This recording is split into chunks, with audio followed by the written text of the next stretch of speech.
Hey everyone, it's Cory McCarthy, and welcome to another public Q&A event. This one for April 1st, so I guess happy April Fool's Day. Although there's no tricks for you, so it doesn't really count. Just to let you guys know, as the viewers are rolling in, I always have to put this information out there. The next live public Q&A is going to be on April 15th, so mark that on your calendars. It'll be at noon Eastern Time, U.S., which is 9 a.m. Pacific Time and about 5 p.m. in the U.K., GMT. So mark that on your calendars. Again, that'll be April 15th. For those of you who have not signed up to my Patreon account, it's only $2 a month, and you can get access to an additional 2 Q&As that are private and a lot more raw and a lot more a little more intimate because there's fewer people involved in them. So the discussion is going to be a little bit more, I guess, in depth and definitely more raw. And the next Patreon Q&A is going to be on the 8th of April. So next Sunday will be Patreon only Q&A. And you can sign up for that over at Patreon. And that also gives you access, if you sign up for the higher tier, just one step up, you can get access to going onto these Q&As by voice, not even by typing, but by voice. And you can sign up for that as well. That option is also there. And that includes these public Q&As. You can join in by voice. So you don't have to type anything. You can just ask your questions and interact live with me. So for those interested in my Patreon, you can not only show your support to me, but you get access to some cool tiers like that. And I hope to sort of advance those and maybe broaden those as time goes forward. And there's also a workout tier as well on Patreon. Anyway, so check those out. Let's see if people are rolling in. We got 18 people on board now. Hopefully y'all can hear me. Looks like my mic is turned on because I've had this problem before. I'm going to go over and look at the comments now. So let's get stuff started.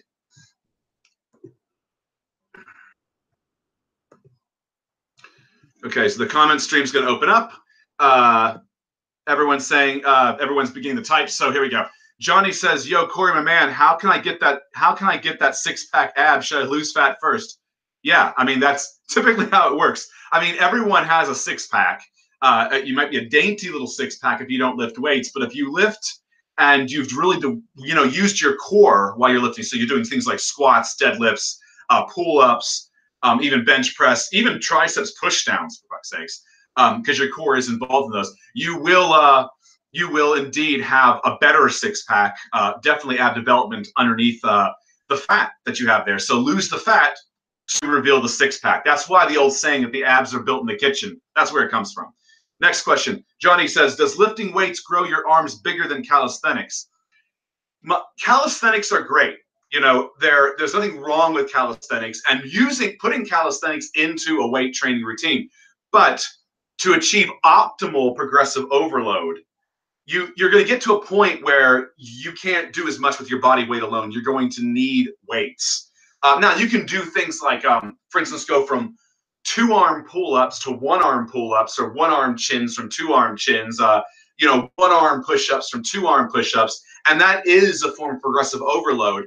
But if you're getting to a point where you're just nailing out like over 25 reps, per set, you're kind of getting past that point of making optimal strength gains. Even research has shown, and I discussed this in the vegan gains video that I just did the other day, that 25 to 35 reps, for instance, can build as much muscle as somebody doing 8 to 12 reps, but the strength gains are basically non-existent. You're going to get significant strength gains from using a heavier rep range. So if you're doing body weight work and you're unable to achieve, it's gotten basically less, it's not as challenging for you anymore. You're hitting a plateau. You're going to want to incorporate things like squats, deadlifts, bench press, overhead press, chins, that sort of stuff. But I'm not saying don't incorporate those things, weighted chins, that is. Don't incorporate calisthenics, because chins are technically calisthenics. So do incorporate them into your weight training program. But I wouldn't make them the foundation of your weight training program. But if you're a beginner, I don't see why it wouldn't be a great way to get started, at least, when everything's gonna be pretty much challenging to you. So moving forward, Swires asks, My new gym is awesome, except when it comes to cleanliness. What do you do for hygiene? Yeah, my gym is pretty ghetto in that regard too. I think it's because the cleaning staff is pretty fucking lazy. So I just, wipe. They do have wipes, but you're gonna have to wipe down your own machines because the machines just look disgusting. So I always wipe stuff down before I get on them. In 2013, actually, I got an impetigo infection from my gym. Believe it or not, it was right in my scalp. Something that they only see like in children and in athletes, the doctor said, from using a dirty bench, I guess. And it doesn't happen often. It just happened to me one time. And I'm usually pretty clean about stuff, but for whatever reason, something slipped through the cracks that time. Probably one of the benches were foul that I was using.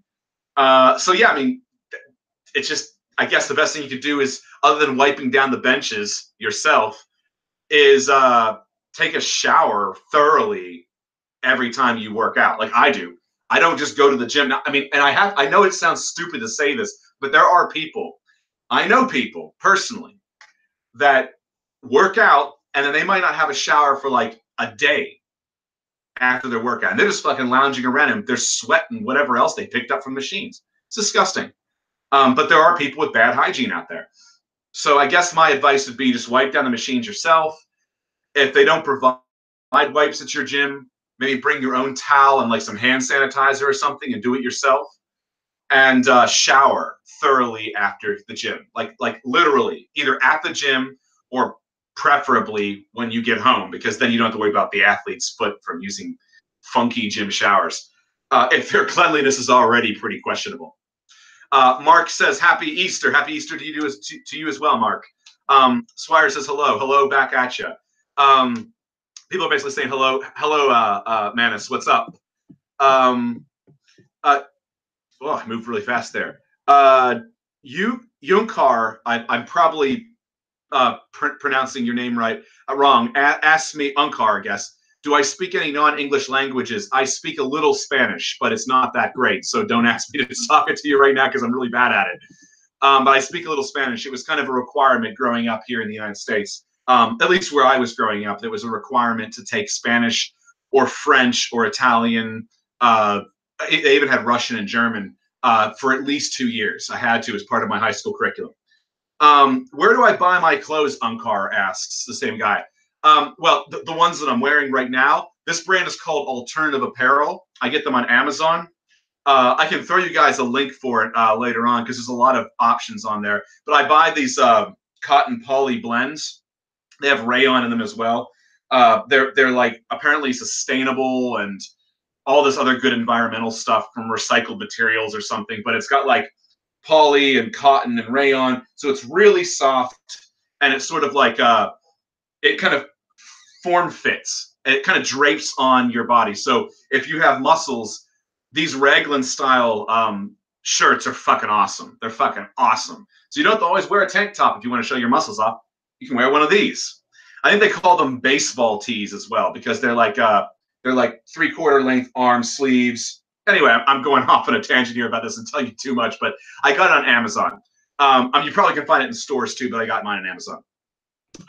Unkar says I have a good sense of fashion. That's probably debatable. I mean, I kind of wear what I feel comfortable in, not what's necessarily popular. I wear a lot of tank tops and gym pants like sweats. I basically dress a lot like what Mark Wahlberg dressed like in the movie Pain and Gain. So kind of a Jersey Shore sort of dress style. I don't know if they call that a great fashion sense. I just do it because it's comfortable. And, that's really how I dress. I dress to be comfortable. I don't really dress to like, show off brand names and shit like that. I feel like my muscles are, anywho, Johnny D says, does height matter in a fight? Let's say a guy is under 5'8". Would you underestimate him? I don't underestimate anyone. Okay. I don't even underestimate the skinny guy in a fight because you don't know what his training is like. You don't know, and what his background is. You don't know, he might be really fast and really strong, but just be very skinny. There are guys that don't look very big, but are very strong. There's a lot of factors to consider. And I don't consider, yeah, size can be a dominating factor. It can play a psychological role. But I've seen in full contact fighting, having done it for a good period of time, I've seen the small guys beat the big guys. I've seen the big guys beat the small guys, and everything in between, and all around a combination of those things. So it also depends on the day. Like I think it was another guy, I can't think of his name right now, RL something or other, asked me, RJ something or other, asked me the other day if I could beat a Shaolin monk. And, and I made mention it was also about how the Shaolin monk trains. And also it depends on the day. I mean, some of us just have bad days. I mean, anybody here who may not be a fighter, but maybe you go to the gym or you play a sport, you probably can relate to the fact there's some days you wake up and your performance just feels like shit. And if you're a fighter and you get in a fight that day and you're feeling like shit, the other guy's feeling like gold, you're probably not going to fare very well. You're just going to fuck up and you're probably going to lose the fight. So, it depends on the day as well. It depends on a lot of factors. So, I wouldn't underestimate a guy 5'8", basically, to answer your question. Arseny, I guess is how I pronounce the name, Dmitriev, says, hey, what do you think of vegan smoothies, putting in fruits and vegetables and hemp seeds together? I do it in the morning. Any thoughts on this?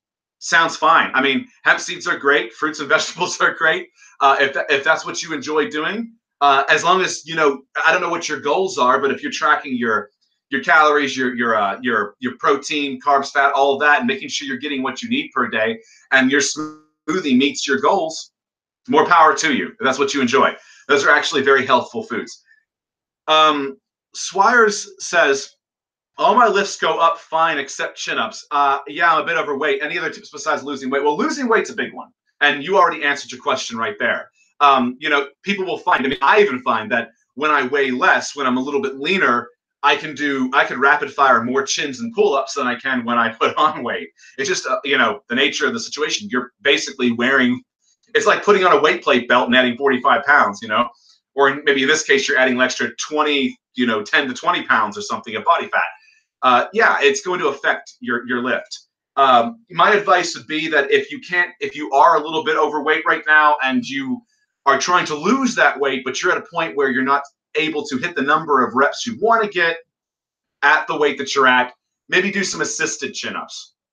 I don't drop the ego and do assisted chin-ups if that's what you need to do. Even if you've been able to knock out like 15 or 20 chins in a row before you got bigger, do assisted now until you get some of that weight off, and you can go back to banging those things out without the assistance. But it will allow you to get the rep range you want to failure. Let's see here. Ota Cubi, I'm definitely butchering that name, asks, is the saturated fat in coconut oil healthy? It has a lot, and sometimes I'm scared to use it. That's a good question. I always advise to keep, and even the I think it's the FDA advises to keep saturated fat at 7 grams or lower per day. So don't overdo your saturated fat. So they have found that high coconut oil consumption can put you at risk for heart problems, cholesterol problems, because the saturated fat can help produce the cholesterol in your body. So there is some risk to it, according to to meta-analysis. So I would say limit the amount of coconut oil that you consume.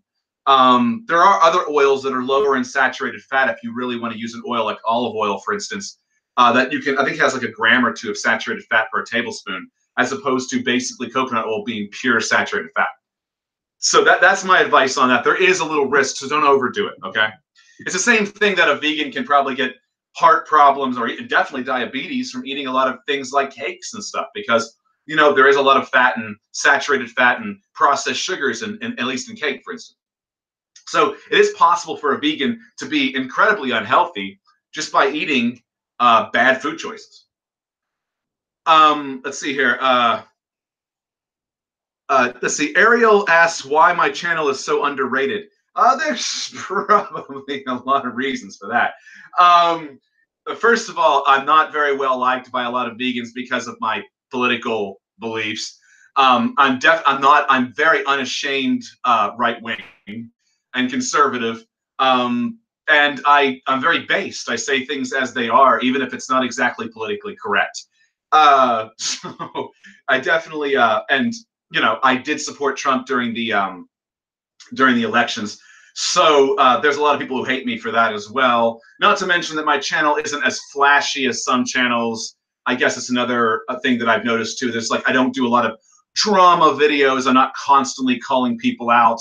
I like to do more videos based on research evidence for lifting, nutrition, you know, and even just bullshit like, for instance, going against social justice warriors, which I think are ruining the vegan movement. So I like to call their bullshit out. And this bullshit's anti-health, like, you know, people claiming fat shaming and all that. I like to go against the grain there as well. So this channel really kind of touches on a lot of scientific topics, which might be for a lot of people kind of over the head, and less interesting than, say, you know, one of Vegan Gains' videos that are a lot more entertaining, I suppose, with special effects and great editing. And that's no attack on Vegan Gains. I'm friends with Richard, but that is what it is. I definitely do more academic, I suppose, videos. I guess that could be some of the reasons. And also, I just pissed a lot of vegans off. There's a lot of people that are pissed off at me. So, you know, that is what it is. But I continue doing what I do because I started this channel because I love talking about this stuff. And people in my immediate life may not be into fitness as much as I am. So they were like, you know, why don't you create a YouTube channel instead of talking to us about it, and talk to people who might actually be interested in the topic. So really, for me, it's sort of just a way for me to talk about this interesting shit that I find with regards to fitness and nutrition, and also put a very scientific message out there about veganism. That's really the goals of this channel. So even if I'm not going to be like, you know, famous, like that was never really my intent in the first place. I'm just doing something. It's a passion, really. So I keep doing what I do. Swires asks, I have super tight abs as a result, sometimes lower back pain. What to do about it? Are you the dude who was asking about being overweight? Because if it is, that is definitely something you can correct by losing some weight too. As for the super tight abs, I mean, you might want to do things like trying to do stretching. Maybe you'll try yoga, believe it or not. Foam rolling is great for different parts of the body as well.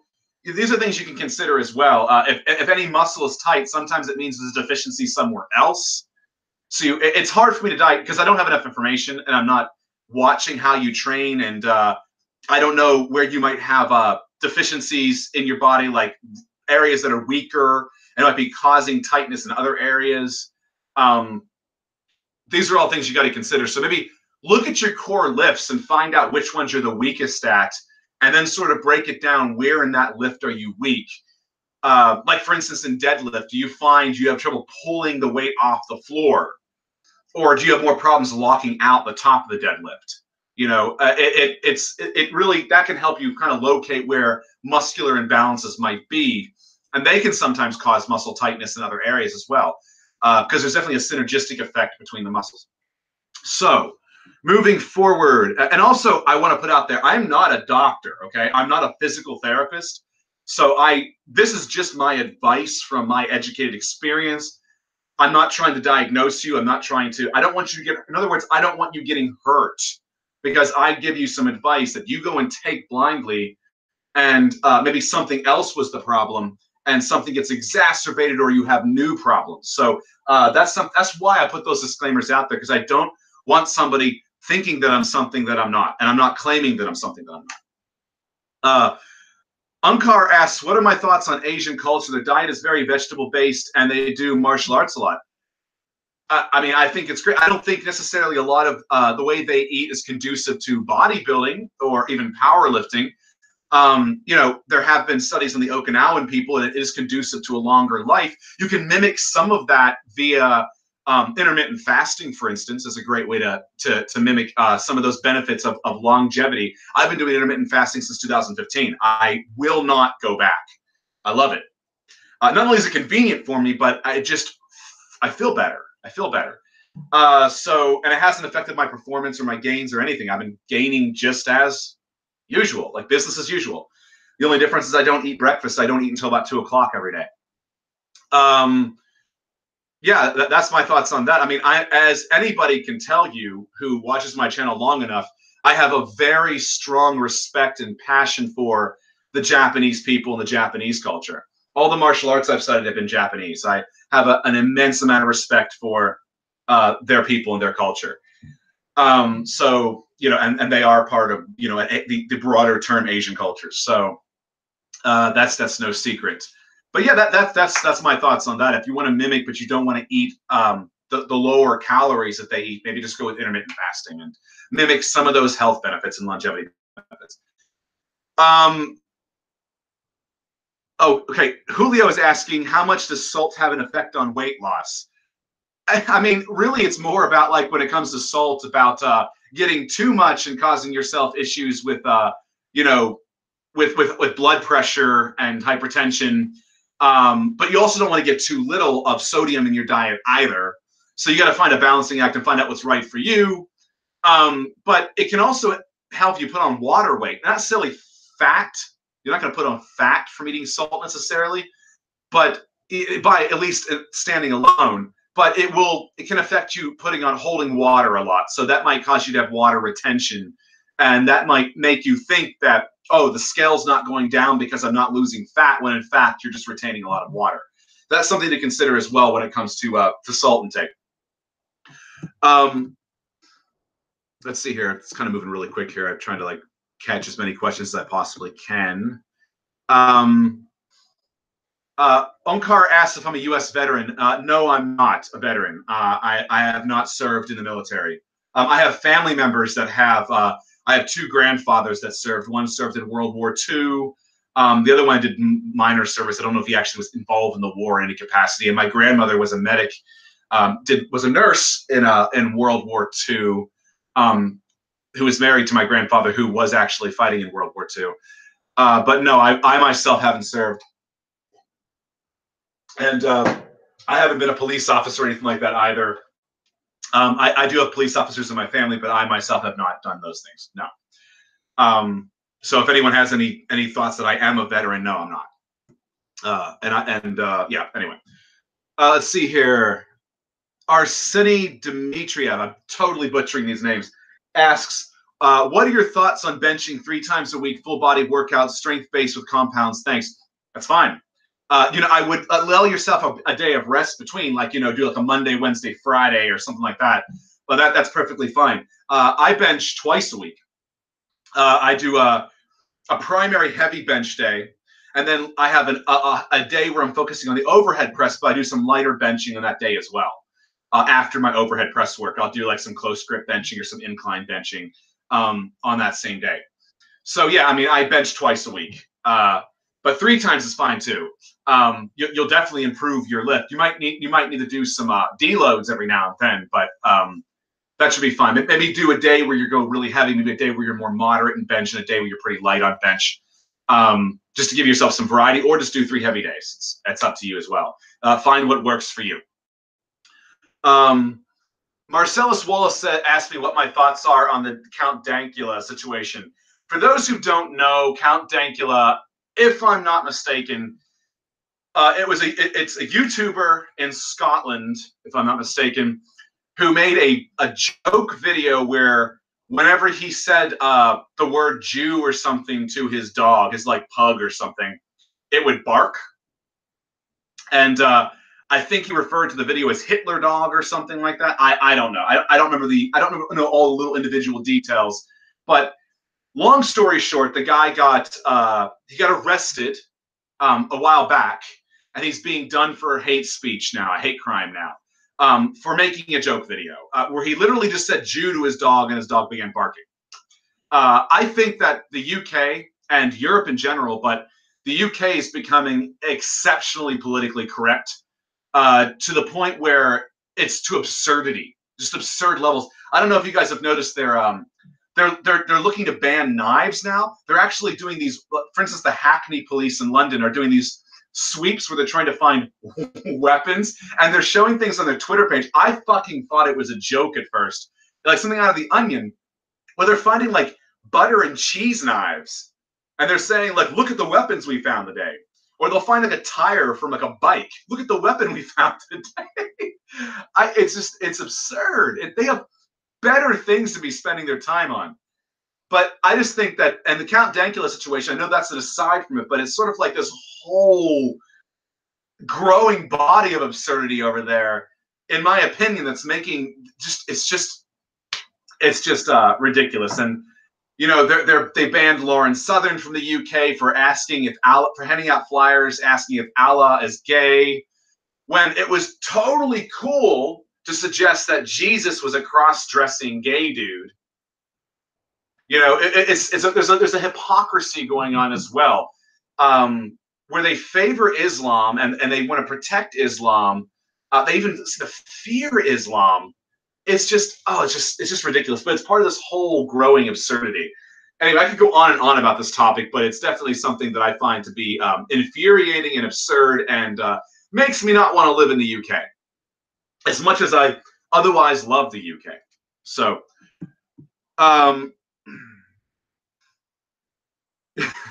Justin says I should wear a dress. It's extremely comfortable. I'll take your word for it, Justin. I'm not going to do that. Anon Anonymous asks, "Yo, Cory, what's your favorite kicking technique?" Roundhouse kicks are my primary, which just seems to be kind of a cliche. But I love your standard roundhouse kick, known in karate as the Mawashi Geri.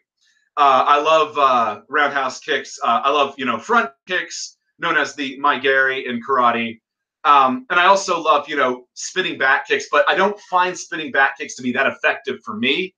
I find truncating it more to a hook kick is more effective. I actually like hook and axe kicks as well. I don't use them all the time. I won't lead with a hook or an axe kick, but they can be quite useful, especially hook kicks, because they act as a feint. Anyone who knows what a hook kick is, it acts like a feint. If you want to see some hook kick demonstrations of mine, look up martial arts motivation, bodybuilding martial arts motivation, the video I did. I threw some spinning back kicks in that video. I threw some hook kicks in that video, front kicks in that video, roundhouse kicks in that video against a pad, against the air, a few punches, things like that. You can check that video out. There's some martial arts demos in that video of my technique from years in karate, decades in karate rather. So yeah, check that out. I don't find spinning back kicks to be that effective in fights, to be honest. Fine for a finisher, but to make them more effective, you really have to kind of like turn them into a combination, and kind of set them up with a feint or something to make them really effective, in my opinion.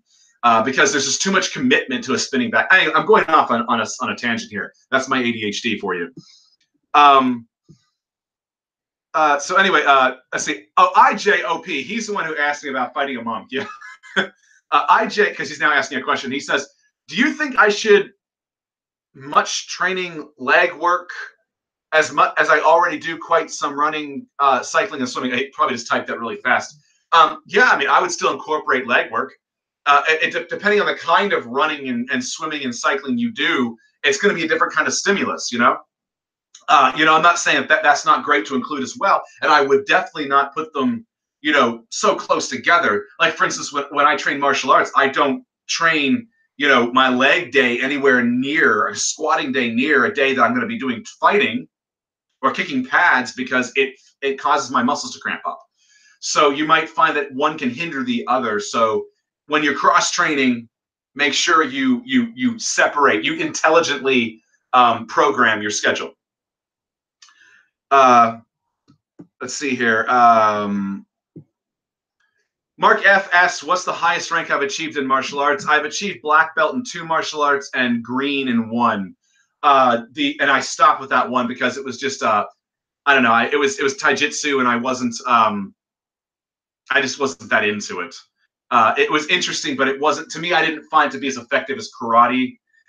There's still things I've taken from taijutsu, but I don't find it to be as effective as karate for me.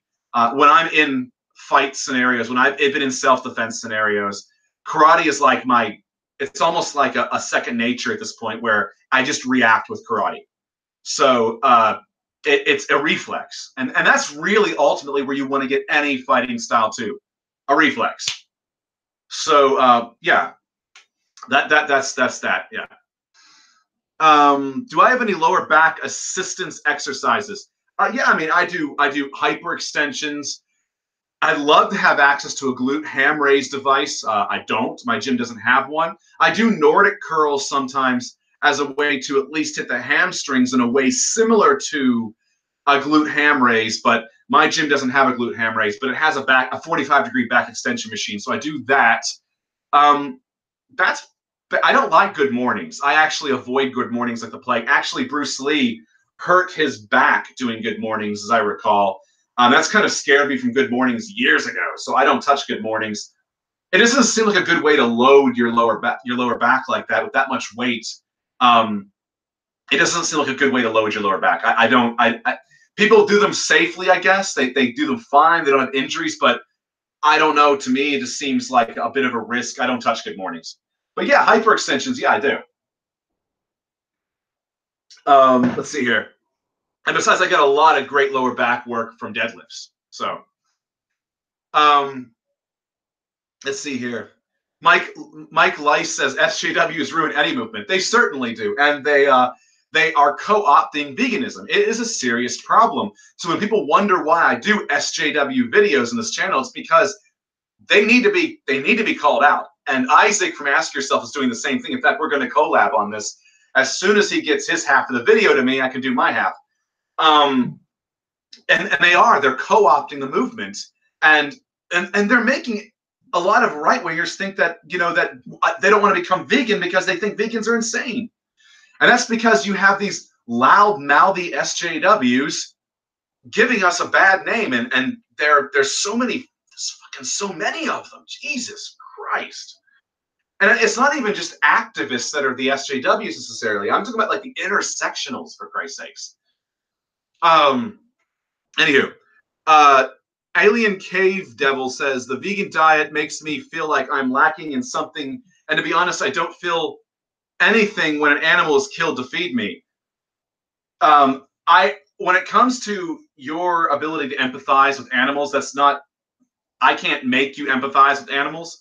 I can do like what Isaac does with the name the trait scenario, and kind of like get you to try to see the logic, but I can't make anyone empathize, And some people, I'm not saying you are, but some people are, psychopaths and sociopaths, and they just can't empathize with animals. Now there are psychopaths and sociopaths in the vegan world, narcissists as well. There are quite a number of them. I have a friend of mine who's like an expert on personality disorders, and has pinged a number of these folks in the vegan world as full-fledged narcissists. Abasiel is one of them.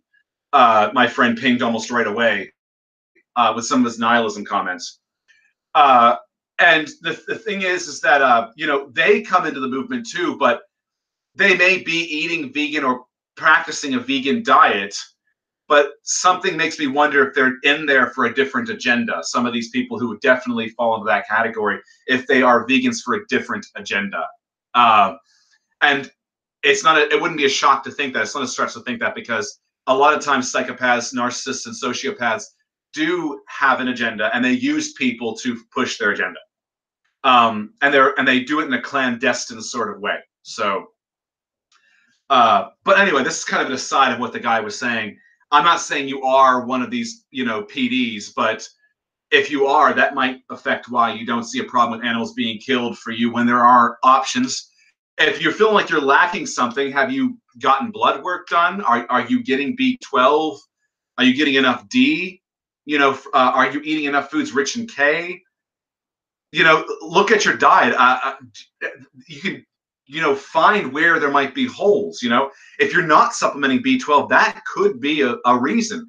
Maybe you're not getting enough calories. Keep in mind that a lot of vegan food, like greens and stuff, are very kind of like nutrient dense, and you feel full fast eating them, but they're not calorically dense at the same time. So you may feel like you're eating a lot, and this actually affects a lot of people. You may feel like you're eating a lot, but you're actually not eating as much as you think. You're just feeling full faster, And to give you an example of this, like for instance, the fiber in the food. Think about like if you sat down and ate 5 apples, you'd probably feel incredibly full, but you really wouldn't be getting a whole hell of a lot of calories, So that's just some food for thought right there for you.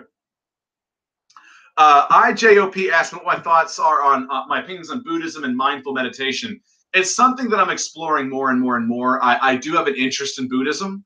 I'm not a Buddhist. I'm certainly not an expert on Buddhism.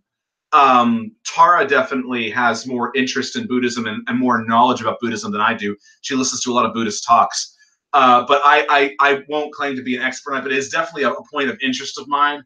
And there actually is evidence that meditation is helpful. It's helpful for people. On a number of I think there's even studies on meditation and cancer rates and lower cancer rates amongst people who meditate. So there is a lot of there is even research on meditation. So it's definitely helpful. And it certainly helps you combat stress, especially if you're going through really rough times in your life. It can help you combat stress.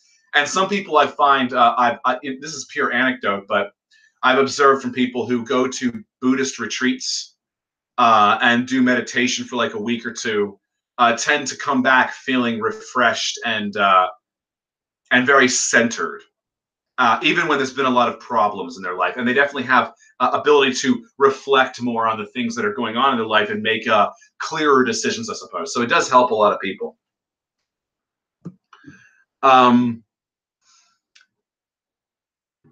Let's see here. Moving along because my fucking this thing's moving so fast here. IJ asks, do I think that certain combat sport is superior, either martial art or pugilist? Listen, when it comes to the superiority of martial arts, okay, there's some arts that I think are not that effective, like Aikido, for instance. I just have not seen Aikido personally being effective in full contact scenarios. In theory, it seems to work fine. Maybe at one time it works fine. Maybe in certain setups it works fine. But somebody who's pure Aikido is going to get owned by somebody who is trained in full contact striking and grappling, from what I've seen.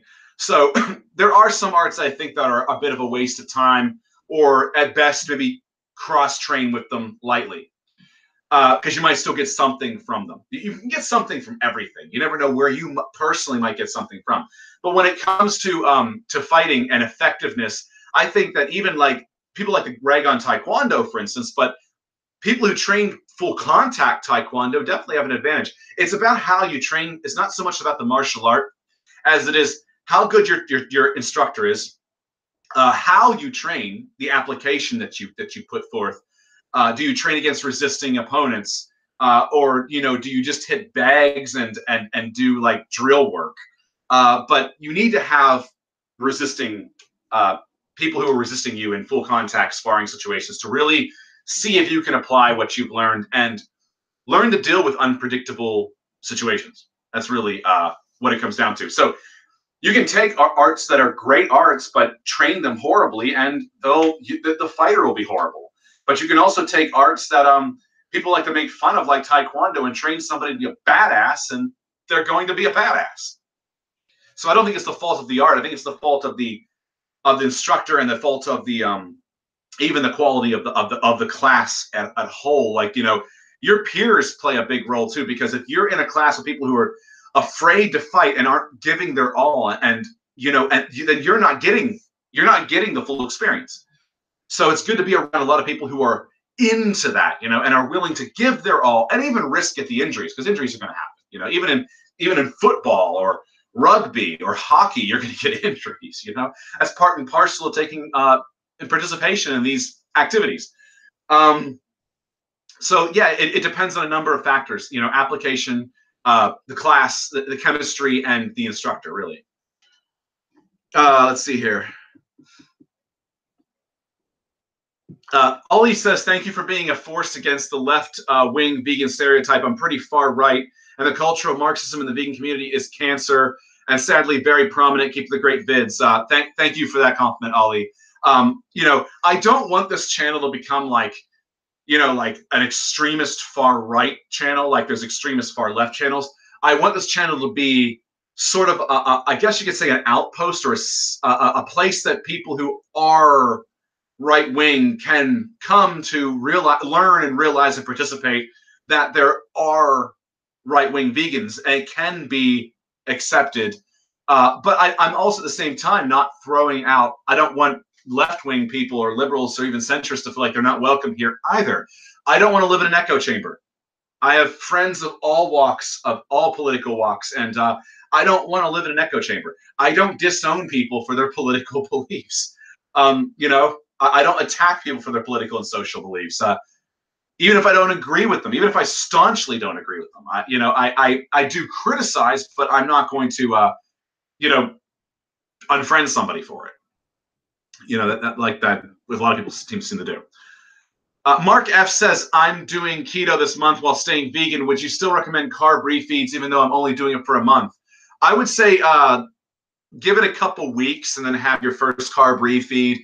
Just one, just for like the 6 hours or so, and stick to really high carb, really low fat, cut it off, and then go back to being keto the next day. You can get away with doing a shorter keto prep phase if you take ketone supplements, for instance. They are shown to work. They sell keto salt supplements. They're a little pricey. You can get them for like $20-30 sometimes. Not a bad deal. They taste like shit, just a little warning. They're a little bit, I don't know how to describe the flavor. It's unique and kind of shitty. But they do work. The other option is if you train as well and you drink coffee and you use MCT oils. MCT oils and coffee have been shown to help increase ketone production. Coffee is another one that helps increase ketone production. And training can help you burn out the glycogen that's in your system already to help you get prepped up for a refeed. So these are all things that you can do to help you get to that refeed faster. But I don't recommend straight keto. I recommend having refeeds unless you're like you're an epileptic or something and you do it for medical reasons, because the refeeds help reset some of those hormones, the hormone problems that are associated with keto diets. You will have hormone crashes on a keto diet if you go straight keto and you maintain that for too long. This is why cyclic keto is superior to a standard keto diet. And I never advocate standard keto. I use cyclic myself when I'm using keto. What is my opinion on anime and manga? I don't really watch a lot of it. I do watch some. I've seen Akira, I believe it was called. I like the Zerum animation. I've never seen live action of Zerum, but I love the Iria animation. I've seen like Ghost in the Shell. I've seen the Ninja Scrolls. I saw this really fucking weird one called Wicked City, where a woman had like had a mouth in her vagina, like it ate a guy's dick or something. I saw it a long time ago, but it was like, I'm like, what the fuck? Where the fuck do they get these ideas from? So I've seen a lot. I've seen Fist of the North Star a couple of times. I've seen the live action of Fist of the North Star. I love Gary Daniels' work as a martial artist, and not so much as an actor. He's a shitty actor, but as a martial artist, he's great. So as an action star, in that sense, he's great. But that really is the extent of it, to be honest. I haven't seen a lot of anime. Yeah, I'm not a big anime fan, I guess. Don't have a problem with it. Swires asks, when I train fasted, am I more exhausted after like 3 compound exercises? The only lifts I can't do fasted very well and I suffer from are deadlift and squat. So I do those. I typically train those on evening days. If I'm having a morning session, it's got to be a pressing lift. My pressing lifts don't seem to be affected so much in a fasted state like deadlifting does. I get tanked really quick when I deadlift fasted. And God forbid I'm squatting and deadlifting fasted. Like I'm doing a squat accessory with deadlifts. It's awful. It's awful from fasted. So yeah, that's my personal experience. You might be different.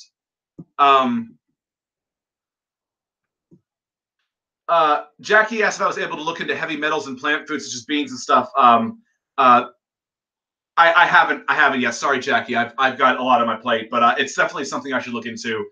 But yeah, I'll have a look. Vegan Games says, and I don't know if that's Richard Vegan Games because he has a channel called Vegan Games. So I don't know if that's you, Richard. He says, yeah, in all the vegan Facebook groups in Australia, there's a lot of lefties. Yeah, there are. that there are a lot of left-wing people in veganism. Now, there are some that are legitimately left-wing, but they're not like extremist left. They're not Marxists. They're not like intersectionals. In fact, I've met a lot of left-wing people who despise those types. So just because someone's left-wing doesn't mean that they're an extreme, man-hating, white-hating, Islam-loving, feminist-loving, Marxism-loving, liberal type. But there are a goddamn large number of them too. So of those extremists as well. They seem to gravitate to veganism. I think it's because they like to virtue signal. And it's like collecting things they can virtue signal about. It's like, oh, I fight for women's rights and I fight for the rights of minorities and the rights of religious minorities as well. And I'm a vegan too. It's like, look at me, I'm a good person because I do all these things. And it just makes up for, and research has shown this too, it makes up for just how shitty of a person they actually are. That's why it's called virtue signaling. They're fucking reprehensible people and they're trying to cover it up by acting like they're better than what they are. This holier than thou attitude. Anyway, Nick asks, have I heard of an orally bioavailable peptide called BPC-157? Studies on mice show it's pretty remarkable regenerative effects on joints and muscles. I don't really know a lot about the peptides. I don't know if you're the guy who asked me about SARMs the other day too. I don't know a lot about SARMs. I know that what a little bit I've read about or heard about from people I know. I don't use them. I wouldn't touch them. There's a lot of risks to SARMs as a side topic.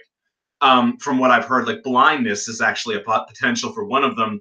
And the other one, I think there's Osterin, I think, is the one that can cause blindness or vision problems. And there's another one called Cardarine, I believe it is, a Cardanine or something like that, that has been shown, at least in animal studies, to cause a system-wide cancer spread. Not fucking with that, I don't advise anyone fuck with drugs to begin with. When you can do great without them, it'll take time, but you can do great without them. So I'm sorry, I can't answer your question about peptides. I don't know much about them, and I've never heard of this one before. That's a question for guys like Jason Blaha, I guess. Alien Cave Devil asks, this is for the comments section, so I guess he doesn't really need me to answer it. Quality of weight or quality of reps, which is more important? I would say your quality of reps, really. Because let's put it this way. Let's say you're doing a 315 bench when maybe you have no business doing more than a 275 bench.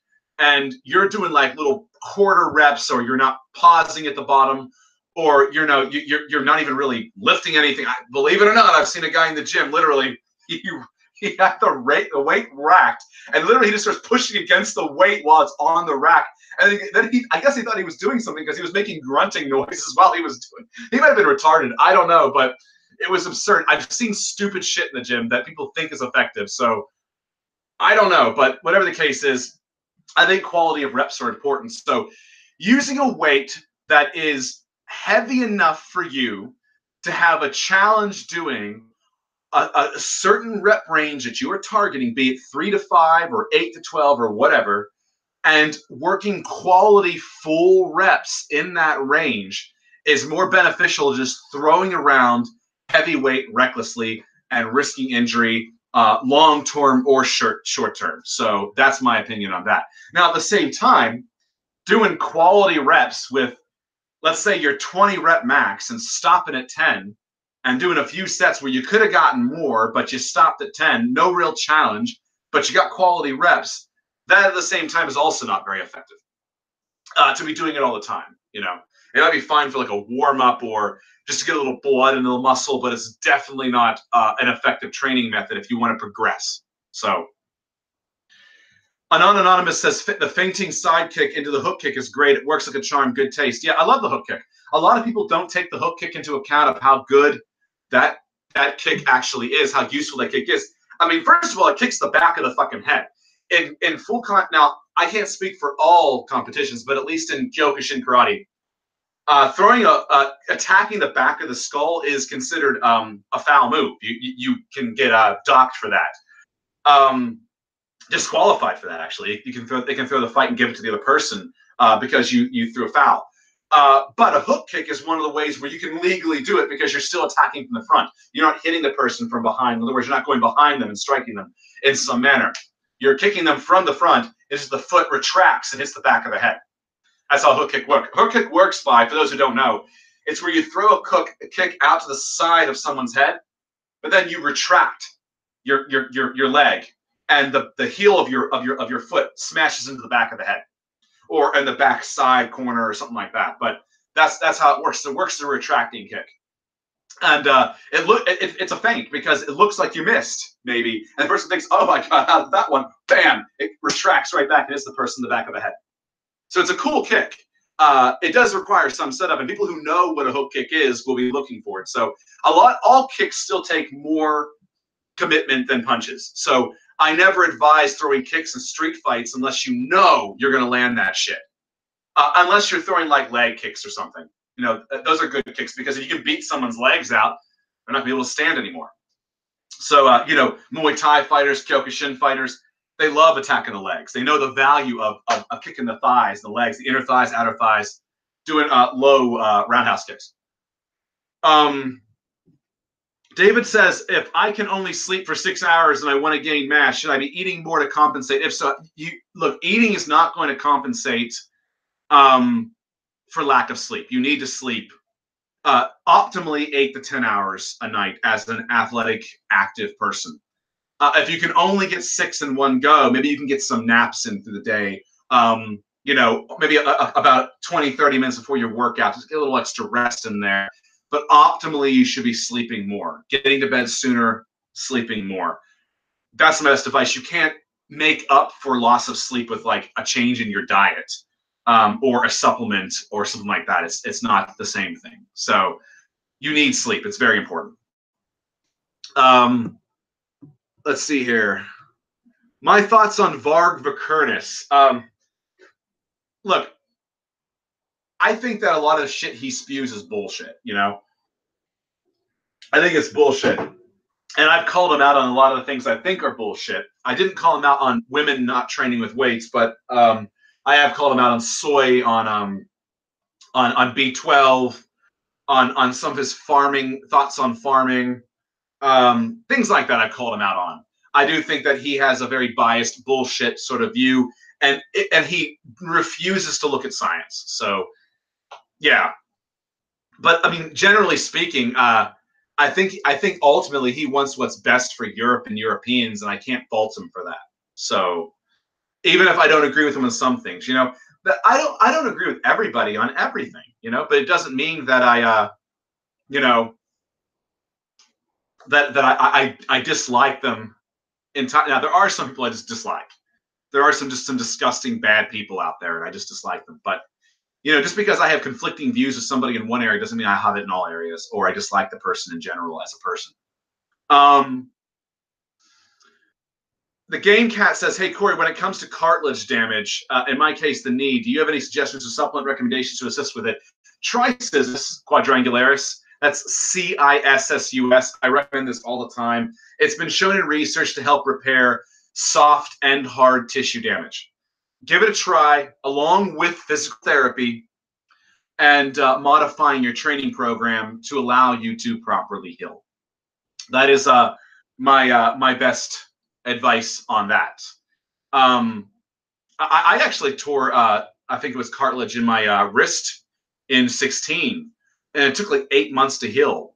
But eventually it did heal. I had to modify my training in a way that would allow it to heal. I couldn't do underhand grip curls or chin ups or anything like that. I had to do, everything had to be overhand or neutral grip. When it came, even to pressing, I couldn't do anything that was, I could not underhand. Everything had to be neutral or overhand. And I couldn't do free weight pressing for a while because it put too much stress on the joint. So I was stuck with machines for a great deal of time. I'd say about 6 or 7 months of the 8, I was using almost exclusively machines and cables because of that injury. But it healed up. I didn't lose any muscle. It all worked out in the end. I just had to modify my training. So don't think that a supplement alone is enough. Speak to a physical therapist and modify your training accordingly. let's see here. People are kind of talking amongst themselves here. Kevin Mann says, even though you are a conservative, are there any issues where you identify more with center or left? I mean, yeah. I mean, I'm not a far right person. Like, okay, let's put it this way. On my political compass, I'm 30% right of center, which means I'm not like 100%. I'm 30%. That means that there are left-wing views I have that are offsetting that are kind of keeping it. I'm still right-wing, but that are kind of pulling it down more toward the center. Just like I'm only 10% authoritarian. That means there's a lot of libertarian views that are pulling it down toward libertarian and not pushing it way up to be far authoritarian. I'm barely an authoritarian. I'm just over the center line by 10%. So, yeah, I mean, obviously there are views that I do have about that. I don't know what, for instance, I don't know what to think about the climate change stuff. You know, I'm not an expert on this kind of thing. I do see research on either side. I see people telling me, I see people mentioning, scientists mentioning that there was like bad data in some of the climate change research that people are pushing for the climate change agenda. And from a science perspective, bad data should not be used to draw a conclusion. So I do question it, but at the same time, I'm kind of like agnostic on it because I don't have enough information on it to say whether there is some kind of severe environmental impact going on right now through by human intervention. Something that we're doing, not just from animal agriculture, because we know that that uses up a lot of land and a lot of resources like water, and it's definitely you know, releasing gases of some sort. But what effect those gases have, that's where I'm kind of agnostic on. But we know it's using up excessive amounts of resource and land that could be used for sustainable, you know, crops.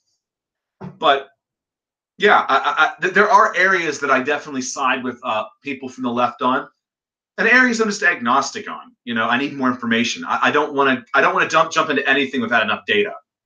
You know, so, and all the beliefs that I currently have, they're subject to change if data changes or if I find new data on something.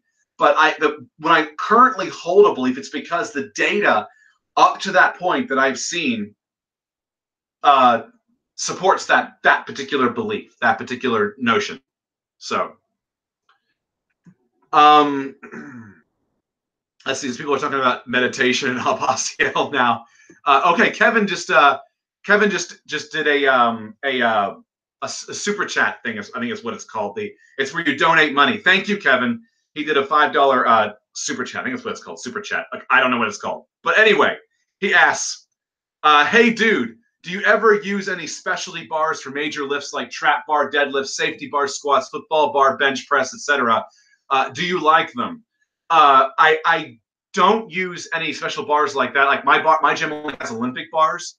I wish I could have access to a hex bar and trap bar and things like that, but I don't. Okay, my gym doesn't have that. What I do, and all of you are probably aware of this by now, is I do use fat grip training. Like, I have all of the fat grips. I have all of those motherfuckers. I have the 1 inch. I have the 2 inch. It's more like 2.5 inch or something like that, or 2 1/4 or something. And I have like that 3 inch fat grip, the big motherfucker, the extreme. I also have the grip force, which is the it's like a fat grip. It looks like it was made from tire rubber. And it's where you have to forcefully close it. It doesn't stay closed. So when you put it on the bar, you literally have to hold it closed to do the exercise, which engages the forearms a lot more. Anecdotally, I'm telling you this right now, when you curl with those grip forces, holy shit, do you feel it more. You really feel it more because you are just forcefully contracting so much more. Maybe I don't know. It's not laziness because I always try to work as hard as I possibly can, but I definitely notice that I am contracting harder using those grips on curls and things like that. I do pull-ups sometimes with the FG1, the fat grip ones, as I call them, the FG1s, the 1 inch ones. I've done deadlifts with the fat grips ones, but I mostly use the regular fat grips for curls. Sometimes I'll use the extremes for curls. or for dumbbell holds, things like that. So hope that answers your question. There definitely is benefit to different kinds of bar training. And there's research now on fat grip training as well that show that it does have massive carryover to sport, at least in the case of golfing. It had a big carryover. Using fat grip or fat bar training had a big carryover to golf. So I imagine it probably has carryover to baseball and fighting and anything else where you're going to be gripping something like grappling, for instance, we're going to be gripping. I'm sure it has a lot of carryover to that. Rock climbing, perhaps. So yeah, I hope that answers your question. And again, thank you for the $5 donation, the super chat donation. That was very considerate of you. That's my first one too. So Kevin's my first one to ever donate like that. I keep forgetting that I have that feature. Anyway, moving on to another question here. I'm getting to the point where I'm going to wrap up here, so I'm going to pick a couple more questions at random. I'm just going to like kind of zip through. So just like kind of slide down and boom. Nick says there's research on meditation changing the physiological size of parts of the brain, specifically stress-related. Well, that's not really a question. But Nick is right. There definitely has been research demonstrating changes in the brain for meditating, positive changes, that is. Let's see here. Another random question. See, Adam Sparks asks, is plant protein better for the kidneys? The whole kidney thing in general, when it comes to protein in general, from what I've seen in the research that showed kidney problems were people who were eating excessive amounts of protein with pre-existing conditions. If you don't fall in that category, I have seen no evidence, even at up to, I think, 2.5 grams per kilogram of per pound of body weight per day, having any negative effect on health. There was a study out there, Antonio something or other, I believe his name was, that looked at that, and there were no adverse health effects at that high of protein consumption for, I think, a period of 1 or 2 months, maybe 8 weeks, I think. There were no adverse effects on the organs or health in general. There were some positive body recompositional effects, but no effect on health in a negative way. So it really comes down to your health status, okay? So I'm going to do one more random question, and then I'm going to call it the day. So scroll down and boom. Wild Thing says, I am against lab testing on animals, as I assume you are as well, but I must admit, a lot of good advances have come out of it. How do we reconcile this as vegans? I don't agree with animal testing. I think we should be testing on prisoners in prison. You know, pick from the heinous ass prisoners, like your fucking rapists, your child rapists.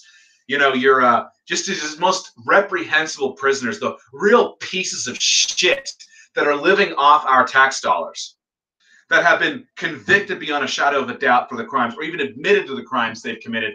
Test on those pieces of shit. That's my feelings, and I know that's probably going to like come across as hateful to some people, but fuck them. Fuck them. They're disgusting people. And then we can stop testing on the animals. To give you an example of this, the Impossible Burger. I found out recently, after I've had the Impossible Burger, that there was animal testing in the process of bringing it to market. The soy heme ingredient had to be tested. Now, I don't agree with animal testing, but the FDA apparently wouldn't let the company bring it to market without testing the ingredient first. So they tested it on rats to see if it was toxic. Now, I think that having alternatives to meat long term is the best, is really good for the vegan movement. It's good for converting meat eaters to veganism. Now, to make this really quick, because my computer is starting to cut out on me now. What I have a problem with the Impossible Burger, that I don't like the fact that it was tested on animals, but perhaps it was a means to an end, I suppose, in that beginning phase is to get it out there. But there are other products like Beyond Meat that I do support that never tested on animals, even their Beyond Burger. So I don't eat the Impossible Burger for that reason. But then I came to find that the Impossible Burger, Impossible Foods, who own the Impossible Burger, have also gone on to say that they're willing to do it again and again and again, test on animals. And that's where I can't support that. They did it once. I don't like it. But I guess the FDA required it. But now I'm coming to find they would do it again and again and again. This guy claims to be a vegan. I just, I can't support that. So that's why I no longer support the Impossible Burger or Impossible Foods, and I support brands like Gardein and Beyond Meat, who do not and will not ever test on animals by their own admission. So anyway, I'm going to wrap up there, guys, and I will see you guys next video, the next Q&A live, which is going to be on the 15th of April. If you want to sign up at my Patreon, I do have that. Go over to it's linked down below, and at my Patreon, you can get access to the private Q&As, as well as, if you'd like to speak live during these Q&As and the private Q&As, there's a tier for that as well. And all the tiers are $10 or under. One of the tiers is $2 for access to extra Q&As each month. So you can show your support to me and get access to raw, more intimate-sized Q&A sessions at least twice per month. Right now, that might increase. Yeah, so there's that, and the next Sunday will be the next Patreon Q&A. So if you guys want to get in there in advance. So anyway, thank you all for tuning in. I will see you all in the next video, and perhaps I'll see you guys if you join my Patreon or if you're part of my Patreon in the next Patreon Q&A. Take care. Thank you for tuning in, and have a happy Easter.